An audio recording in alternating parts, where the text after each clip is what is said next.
ಭಾರತದ ಪ್ರಧಾನಮಂತ್ರಿಗಳ ಪಟ್ಟಿ. ವಿಡಿಯೋನ ಸೇವ್ ಮಾಡ್ಕೊಳ್ಳಿ ಹಾಗೂ ನಿಮ್ಮ ಸ್ನೇಹಿತರಿಗೆ ಶೇರ್ ಮಾಡಿ. ಜವಾಹರ್ಲಾಲ್ ನೆಹರು 1947ರಿಂದ 1964ರವರೆಗೆ.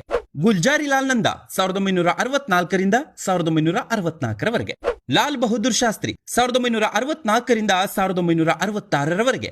ಗುಲ್ಜಾರಿಲಾಲ್ ನಂದಾ 1966ರಿಂದ 1966ರವರೆಗೆ. ಇಂದಿರಾ ಗಾಂಧಿ 1966ರಿಂದ 1977ರವರೆಗೆ. ಮುರಾರ್ಜಿ ದೇಸಾಯಿ 1977ರಿಂದ 1979ರವರೆಗೆ. ಚರಣ್ ಸಿಂಗ್ 1979ರಿಂದ 1980ರವರೆಗೆ. ಇಂದಿರಾ ಗಾಂಧಿ 1980ರಿಂದ 1984ರವರೆಗೆ. ರಾಜೀವ್ ಗಾಂಧಿ 1984ರಿಂದ 1989ರವರೆಗೆ.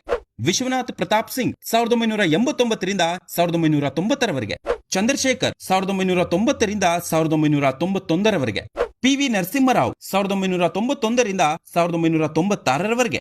ಅಟಲ್ ಬಿಹಾರಿ ವಾಜಪೇಯಿ